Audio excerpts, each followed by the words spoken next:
เอ้ชีหวานเจี๊ยบบีคือวันละมือเปื้อนเนาะซ่อมบ่ซ่อมไว้สิเปิดห้านตบ่ำเจ้าก็มากินตำบ่ มา บ่มาข่อยบ่เนาะ โอ้ย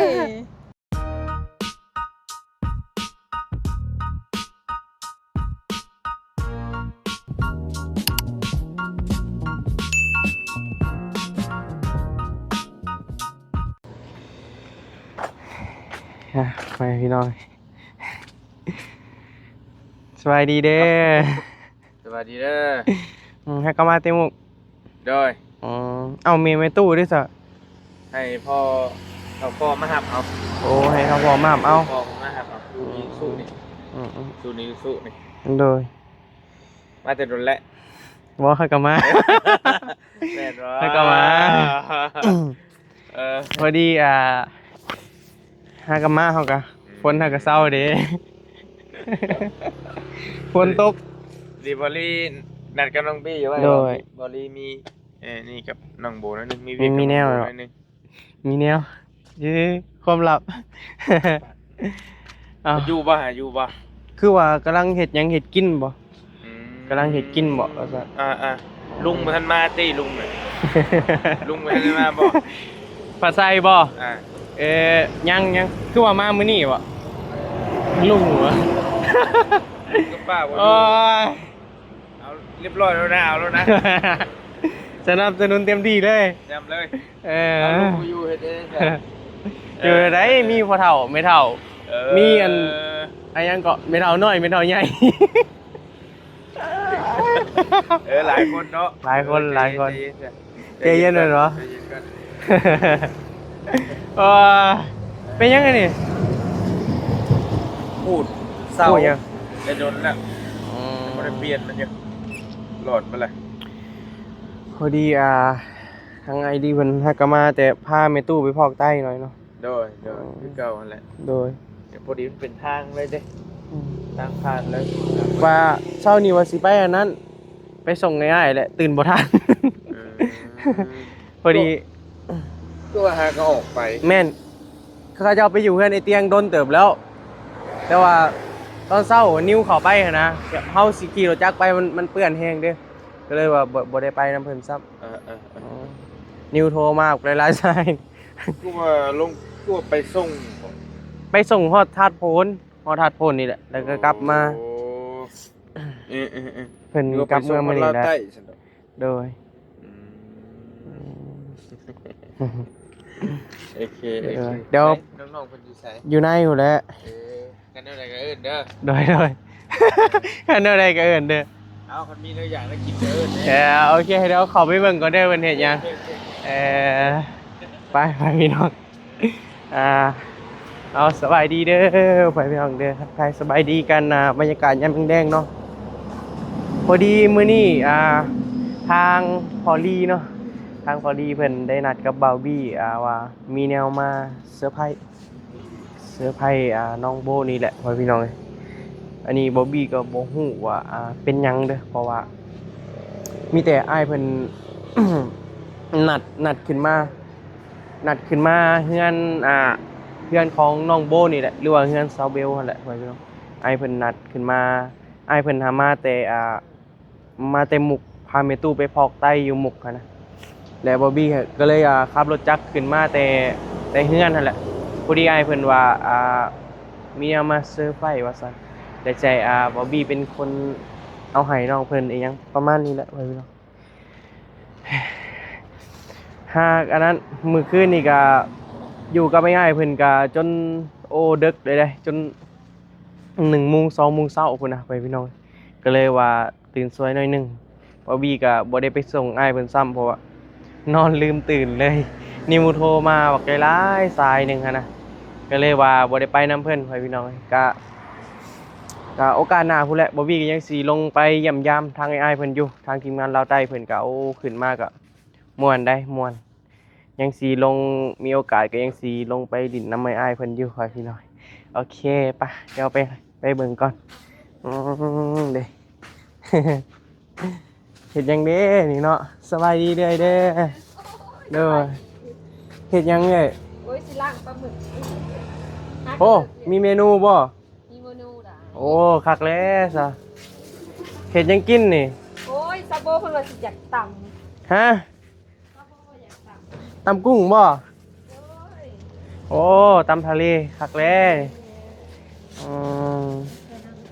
ห่วยมาถึงมื้อดีเฮาก็เนาะ เดี๋ยวนี้ มาถึงมื้อดีเว้ยใส่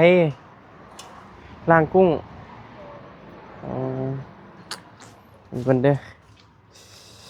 ฝนตกว่ะพี่น้องเอ้ยเปียกหมดตำเจ้าสิตำกุ้งบ่ โดย ตำใส่หยัง ใส่มะหมู ใส่ใจบ่ได้บ่เว้ย เออฮะ เอาใจจะออกมาเลย เอาใจเจาะมาเลยโอ้ยแล้วมื้อหน้าน้องเพิ่นบ่กล้าถ่ายคลิปนำได้เนาะเฮ้ยน้องหยอกหลายโพดสิตำกุ้งติโอเคอืมตำกุ้งตำทะเลค่อยพี่น้องโคคักแล้นี่มาถึกมื้อเลี้ยวกันเนาะปลาหมึกบ่นี่ แม่น ซื้อมาเท่าไดนี่ จักเด้ ให้ซื้อ แม่ซื้อ แม่ซื้อลูกกินเนาะ แม่น กับประมาณนี้แหละพอพี่น้องเฮือนของน้องๆเฮือนของน้องเพิ่น สบายดีเด้อแม่เด้อสบายดีเด้อแม่เฒ่า สิมาเป็นเคยนาถาดบ่ ฮะ สิมาเป็นเคยนาถาดบ่ น่ะโอ้ยหยอกเก่งดีเนาะ หยอกเก่งคือเจ้าหั่นแหละ เคยบ่ได้หยอกเก่ง เพื่อน เลย ใด อันยังเปื้อน บุญนะ ได้อยู่เป็นกำลังล้างกุ้งว่าซั่นดินเจ้าหาใส่ล่ะ ฮู้ จำสุดผู้อ่ะ สุดพูดแหละ อ๋อเพื่อนนี่มัน3แม่ลูกอยู่เท่าไหร่เนาะมีเจ้ามีแม่แล้วก็มีเบลแม่นบ่ แม่น อยู่กัน3คนเฮ้ยพี่น้องให้ล้างซอยบ่ มานะไหม ฮะสิแล้วแหละ สิแล้วล่ะ นี่อย่าแล้วซะ โอ้ยถากินรส หากินเลยโอ้ถึกใจแล้วบ่ในนี้เนาะย่านในเมื่อยบ่ แม่นแม่น อ๋อคือหูความเลยเว้ยบ่ อ้าว อ๋อ เห็ดคนเดียวก็ได้สำนี่ ตำแซ่บอยู่บ่เลย โอ้โหแล้ว แซ่บอยู่บ่ ถาซีม เคยตำให้ผู้บ่าวกินตลอดบ่ บ่มีผู้บ่าว บ่ว่าอันครั้งแรกอีกเลยนี่กะ แม่นครั้งแรก ครั้งแรกตำให้ข่อยกินติบ่แม่นตำให้ข่อยบ่แม่นตำให้กินดอกเฮ้ยเนาะพอดีมาพ่อน้องเพิ่นกำลังสิตำกุ้งว่าซั่นพอดีโอกาสเลยแหละนี่โอกาสดีเลย โอ้คัก มาถึกมือเนาะ มาถึงมือดิคนมานเด้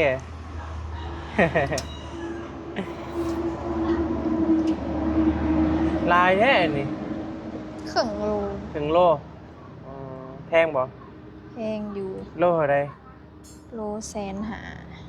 โลละ150,000 แม่น ครึ่งโลก็สำสิกินแล้วเฮาไปซื้อเขาเจ้าน่ะใส่อยู่2โตเนาะแม่นบ่ แม่น ดีแล้วซื้อมาตำกินเองหั้นนะเพราะว่าเฮาไปซื้อเพิ่นก็แพงเด้แพงเติบอยู่พ่อพี่น้องขกละ150,000หรือว่า200,000ใส่บ่เกิน3โตดอกเพิ่นใส่ให้แม่นบ่ แม่น ผ่าออกบ่เฮ้ย ขี่มัน โอ้ว่าอยู่แบบบางทีแกะกินเลยเนี่ยมันแย่ๆเนาะบ่ฮู้เนาะ ไปเอากระซ้ ก็ประมาณนี้แหละพ่อพี่น้องงานซานของน้องๆ ของน้องเพิ่นเด้กำลังสีใสกำลังสีสวดท้องมันบ่ ำแม่น บ่ได้ไปใส่บ่ บ่ได้ไปอยู่เมือง ยังเฮือนยันเฮือนเสีย เฝ้าเฮือนยันเฮือนเสียเจ้าไหนเขาเฮียนแล้วเนาะ แม่ แม่นบ่ เดือนเก้านี่ก็เขาแล้ว มเจ็ดเฮียนเก่งอยู่บ่ บ่ปันใดก็พอได้อยู่ ได้ที่ยังแต่ละเดือนเอาเนาะบ่ปานใดพอได้อยู่พอได้ที่หนึ่งตลอดว่าซั่น บ่ได้ดอกโอ้ยแข่งกันอยู่ในห้อง แข่งกับไผเลย ก็หลายคนเลยเนาะใครก็อยากได้ดิ แข่งกันหลายคน เคยได้อยู่บ่ทีหนึง บ่เคยว่าตรงๆเลย บ่เคย แม่น แต่ก็บ่เกี่ยวดอกไปพี่น้องเอ้ย แม่น คะแนนเฮาเก่งชีวิตจริงก็โอเคแล้วจะฮู้ไว้ไอ้เฮียนไอ้ได้ทีอ่ะ บ่ฮู้แหละ ฮะ บ่ฮู้แหละ เจ้าคิดว่า สบายดีได้ไหมเด้อเจ้าคิดว่าคนแบบอ้ายนี่ได้เรียนเก่งบ่ กะพอได้ไป พอได้คนในห้องหามีประมาณ35คนนี่แหละจะฮู้ว่าไอ้ได้ทีอะ ที่ยัง ที่35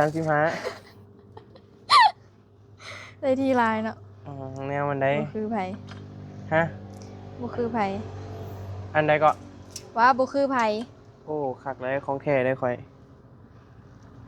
เจะสิตำสุกตีหรือตำดิบ ตำสุก อ๋อเจ้ากินดิบบ่บ่กินเลยบ่ บ่กิน มีหยังก็บ่กินเลยบ่ดิบนี่ อื้อ ซอยจุกินบ่ อื้อ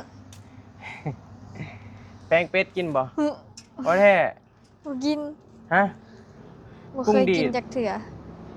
กินอยู่ กิน กุ้ง ก็กินดำน้อย แบบกุ้งอันน้อยๆค่ะกินหลายบ่ได้ ดำน้อยอยากลองเฮ็ดด้วยว่ะเขาเฮ็ดได้บัดหนึง มันข้าวเลย ข้าวก็ได้สิเป็นไง ข้าวเดียว บ่ เบิด มึงสิบ่ใส่มือบ่ เคยเห็นกินอยู่ เคยแล้วเนาะข่อยเฮ็ดกินคู่มือข่อยนะ เห็นบ่ต้มหมี่ใช่ไหม เจ้าออกเด้อข่อยสิปานให้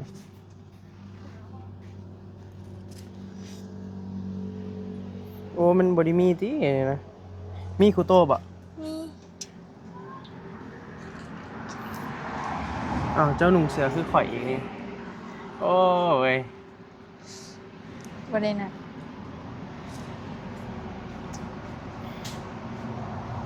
FC สิว่าเสือคู่อีกแล้วเนาะ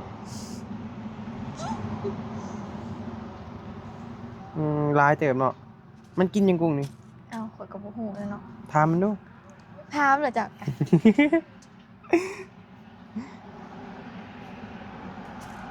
เจ้าฟันดีอยู่บ่เมื่อคืนนี่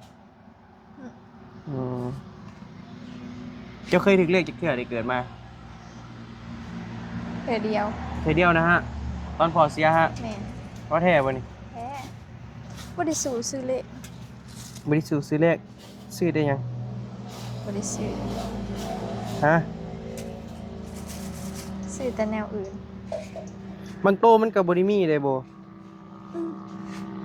ต้องโตกัน เคยว่าอยู่ข่อยไปกินซินดาดยามใดคือแย่ๆเว้ยบ่ได้ฮู้ไง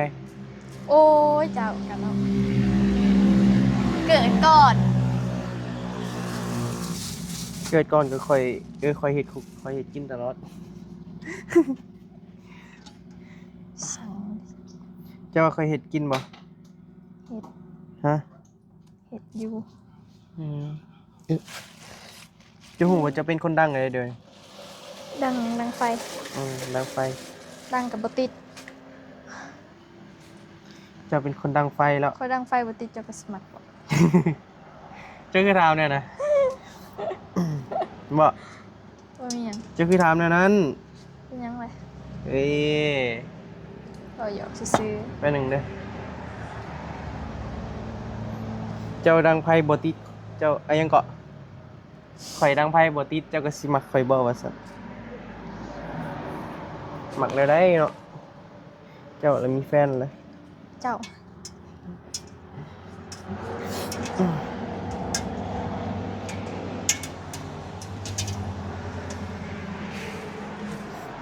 ได้ใส่กำลังใส่ขี้กุ้งไปพี่น้องน้องเพิ่นว่าสิตำกุ้งเจ้าก็มักกินตำบ่โอ้ไม่ได้ใส่เกลืออีกบ่ ใส่กันเลยเนาะว่าจะได้ใส่ เอ๊ะ เจ้าเคยเห็ดกินบ่เลยบ่ เห็ด เคยบ่เคยเห็ดกินดอก นี่ยังตัวหนึ่ง ไม่ได้ซื้อกินของเขาเจ้าเลยเห็ดบ่เป็น สื่อร้านมันเถื่อมันบสะอาด แม่นเลยเขาเห็ดแบบนี้มันสะอาดก่อนเลย แม่น ซื้อน้ำเจ้าแล้ววันนี้จะสิเปิดห้านบ่เลย เปิด เปิดใจบ่ได้บ่เว้ย โอ้ยเปิดตลอด น่า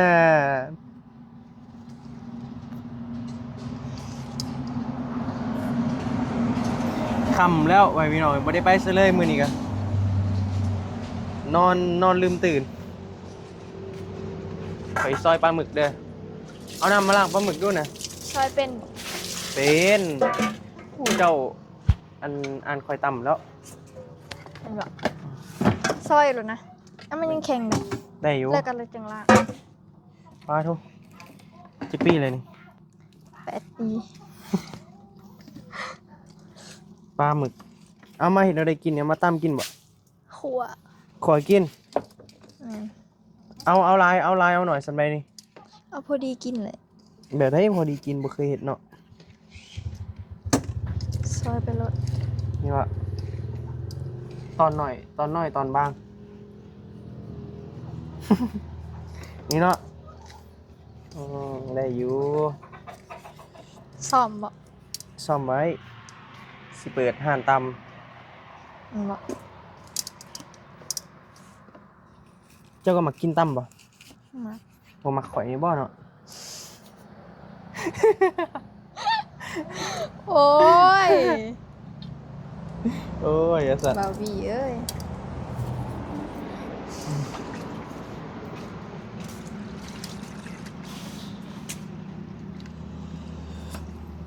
กำลังสิตำนี่ก็บอกป้าลุงด้วยนะบอก FC ตา แม่ มกุ้ง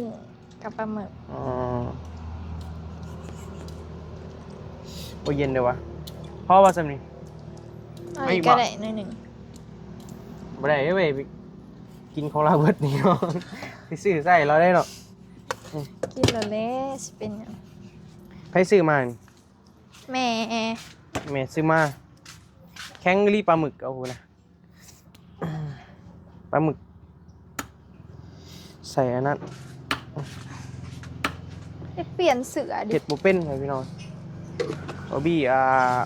บ่เคยเห็ดกินได้บ่แท้เลยเอาใส่เกลือบ่นี่ก็ล่างใส่เกลือนี่มันดีไปได้ล่ะ มันดับข้าว มันดับข้าวมันบ่ดับชีวิตติ บ่มันกุ้ง หัวมันก็เอาไปกินบ่ ทอด ทอดกินคักแล้วเว้ยคักโอเคเรียบร้อยพ่อพี่น้องเดี๋ยวทาเบิ่งน้องเพิ่นตั้มนี่โอ้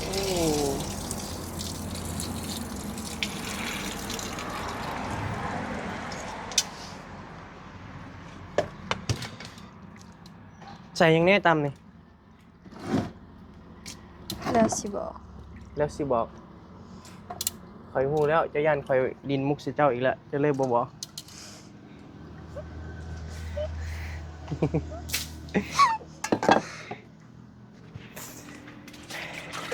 น้ำฝนบ่ล่ะ แม่น จะใส่น้ำยังน้ำประปาหรือน้ำบาดาล น้ำบาดาล น้ำบาดาลอ๋อเท่านี้กึดน้ำบ่ บอกกันได้ บ่อึดบ่ ตะกี้ใส่น้ำสาง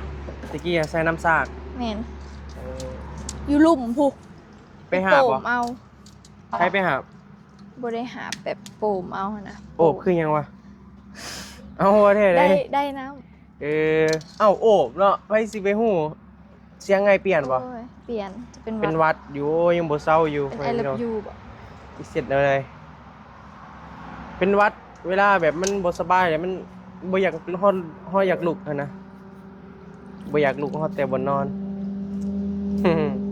ไม่เท่าน้อยก็ยิ้มเป้ยอยู่เนาะ โอ้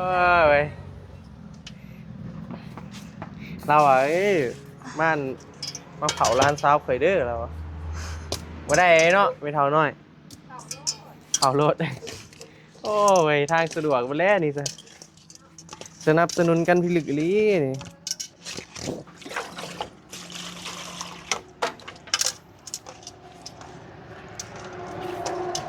ล่างกุ้งปลาหมึกล่างจากน้ำนี่ล่ะ 2 3 เมตู่ใจดี ข้าเจ้าเฟรนลี่ได้คอยพี่น้องพี่ซีอันนะฮะนะสิว่าเนี่ยเลยอารมณ์ดีเบิดทุกคนเลย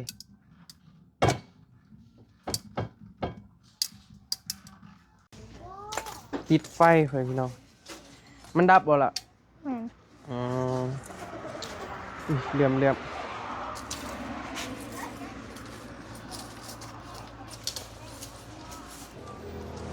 กำลังติดไฟสิได้กินอยู่บ่เนาะไฟนี่บ่สิได้กินอยู่ว่านี่ ไปกินใจเย็น ต้มลวกก่อนเลยก็จึงตั้มมาแล้วเนาะ ๆนี่โบนั้นมันมืด มีว่าทานกับฉันได้ทาน เอาคือเว้ยคือแม่สีเฮือน ฮากะหูบอ เจ้าเห็ดกินตลอดวะ เห็ดตลอด เพราะแท้ เฮ้ มันบ่เสือดอกพวกข้าวด้วยปลาหมึก ข้าวจะหน่อยก็ข้าวเดียวเบิด สิติดอยู่ว่าเลย ตี เจ้าว่าข้างในดังนี่ติดบ่ โอ้โหเลย ไอ้ว่าเจ้าว่าติดบ่เลยติดหรือบ่ติด ติดก็ได้ ติดใจเจ้า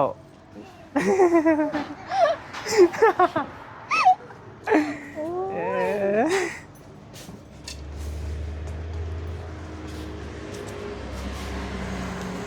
มีคันมีพัดลมเอายาและได้แล้วพัดลมเป่าหาแป๊บเดียวเนาะ อุ้ยนี่มันสิติดเลยนะลุกได้ปะ ได้นะติดแล้วตอนนี้นะ ติดยัง ติดอย่าง ติดอะไร เก็บเครื่องบ่แม่ โดย เก็บเข้าในไว้ในบ่บัด ไอ้ นี้ ไหนแล้วเขาจะไว้ในตัวโจรนั่นหลักตามเพื่อนหลักเลยโจร โอ้จนหลักบ่อืมเดี๋ยวรีวิวให้เนี่ยรีวิวให้เนี่ยแล้วสิมาเบิ่งเด้อ นี่ พี่ คือ น้องเด้อ ห้างเฮาเนาะคน ประมาณนี้แหละ เฮสิเก็บห้างแล้ว เมตู้คล้ายกับซิมีเครื่องประมาณนี้แหละข้าวต้มขนมมีไข่นี่น่ะโอ้ยเนาะ เขาบ่มีผู้ชายเลยซะ เฮามีผู้ชายเด้ซะว้าวคือน้อยจิตน้อยใจเนาะได้เลยเนาะ อือ เออ หายใจเลย เอาไว้นี่วะล่ะ แม่ อ๋อเก็บมาไว้นี่เจะบริหลักกินของเราตี พอแล้ว เบิดกำไรเราเนาะ กินอยู่ แม่โบนหลักกินขนมเจ้าแล้วกินนี่นะ นี่เบิ่งนี่ โอ้ เก่ง เก่งแท้โอ้ย โอ้ยเว้ยเบิดแล้วอ่ะไม่ห้ามสอยมา เบิ่งแล้ว เบิดแล้วอ่ะอย่าเลยซะกำลังเสียน อย่าซะ กำลังสี กำลังสิเป็นสุภาพบุรุษไว้พี่น้อง โอ๊ย ประมาณนี้แหละ มัน เขาตู่เลย ร้านซาวเจ้าหลักกินแล้วกินนี่นะ โอ้ย เบิดแล้วกำไรนะ ตู้แสก็มีแนวคายบ่ มีน้ำก้อน ขายน้ำก้อน ตะกี้ก็มีเอากระแลมมาขาย เอากระลำมาขายหายเอาก็ได้กระล ได้ ำข้าเจ้าน้ำให้น้ำหน้าเด้เอ้ยนี่เลยเฮือนครัวบ่ โดย โอ้ยมึงเด้ออันนี้มันเฮือนครัวป่ะพี่บนดังไฟแล้วประมาณนี้แหละไอ้สิได้กินอยู่บ่นี่นะโอเคป้าสนะพ่อพี่น้องเอ้ยสำหรับพี่ประมาณนี้แหละเด้อเดี๋ยวป้าให้น้องเพิ่นตำกุ้งตำมายังก่อนตำทะเลบ่ โดย โอเคป้าสนะเดี๋ยวทางไอรีเพิ่นสิถ่ายต่อ โอเคสำหรับคลิปนี้ลำลาเด้อพ่อพี่น้องเด้อเดี๋ยวพบกันที่คลิปใหม่สบายดีเว้ยล่ะเว้ย สวัสดีเด้อ เนี่ย